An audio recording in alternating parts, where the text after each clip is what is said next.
जब परमेश्वर हमारे मन में इस तरह का ड्रीम डालता है, तो हमें 100% उसको पूरा करने के लिए अपने एफर्ट लगाना शुरू करना। Reverend deacon Dolly Victor Jammu Kashmir के इतिहास में पहली और एकमात्र महिला हैं जिन्हें डीकन के रूप में ऑर्डेन किए जाने का गौरव प्राप्त हुआ है। उन्होंने हमेशा अपने चर्च में सक्रिय रूप से योगदान दिया है। उनके उत्साह को देखते हुए उनके पास्टर ने सुझाव दिया कि उन्हें थियोलॉजी में साक्षरता प्राप्त करनी चाहिए। पास्टर मुझे बार बार कह रहे थे कि आप को थियोलॉजी स्टडी करना चाहिए, तो मैंने कहा नहीं, बहुत अच्छा चल रहा है, शायद इसकी ज़रूरत नहीं है।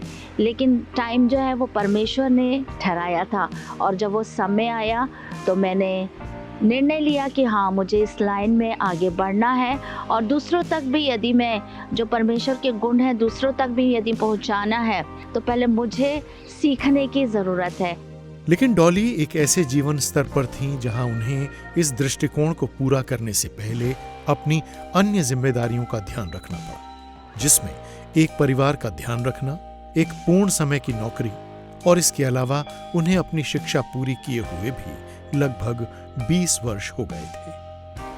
इस तरह से 2 साल के बाद मुझे पता चला कि इलाहाबाद बाइबल कॉलेज है, जहाँ से डिस्टेंस एजुकेशन के थ्रू मैं अपने फैमिली को भी साथ साथ देख सकती हूँ, स्टडी भी कर सकती हूँ, अपने जॉब में भी रह सकती हूँ।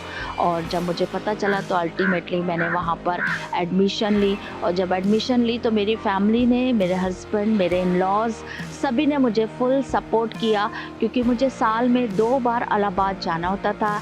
एक बार क्लासेस अटेंड करने के लिए और नेक्स्ट टाइम एग्ज़ाम अटेम्प्ट करने के लिए। मेरे एब्सेंस में मेरे सिस्टर इन लॉ हैं, और उन्होंने मेरे बच्चों का बहुत ध्यान रखा। डॉली ने समझा कि अगर वो अपने लक्ष्य को हासिल करना चाहती हैं, तो उन्हें बहुत सारा एडजस्टमेंट और बलिदान करना होगा। सबसे पहले तो जब मैंने एडमिशन ले ली और जब फर्स्ट ईयर की क्लास अटेंड करी, तो सडनली लगा कि ये कैसे होगा, बहुत मुश्किल है, क्योंकि आफ्टर मेरी स्टडी फिनिश होने के 20 साल के बाद मैंने दोबारा से एडमिशन लेके अपनी स्टडी को स्टार्ट किया। कंटिन्यू स्टडी के ज़रिए जो बहुत डिफ़िकल्ट सब्जेक्ट्स होते थे उसको बार बार पढ़ने के द्वारा क्लियर होता था, क्योंकि एक बार में समझ ही नहीं आता था। फिर मैंने अपना शेड्यूल बनाया कि मैंने अपनी फैमिली रिस्पॉन्सिबिलिटी पूरी करनी है, अपने जो भी फैमिली के काम है उसको करके मैं रोज़ 3 आवर्स एटलीस्ट स्टडी में दूंगी, और मैंने वो टाइम फिक्स कर लिया। उसमें शफलिंग हो जाती थी, और जब भी मैं फ्री होती थी मैं 3 घंटे बैठकर लगातार अपने सब्जेक्ट्स पे रीरीडिंग कर करके उसको क्लियर करके मैं प्रिपेयर करती थी।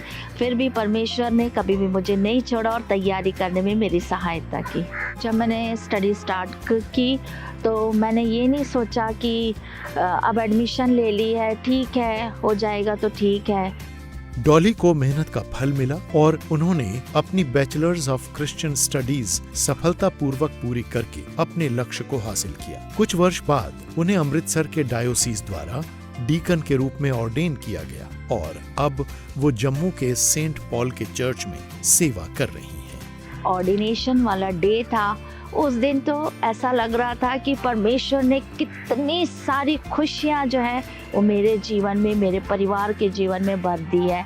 और इतना बड़ा परमेश्वर का अनुग्रह रहा कि परमेश्वर सच में असंभव को संभव करने वाला परमेश्वर है। परमेश्वर का वचन जैसे जकरिया नबी की पुस्तक में लिखा हुआ है कि न तो बल से न शक्ति से, परंतु परमेश्वर की आत्मा के द्वारा सब कुछ संभव है।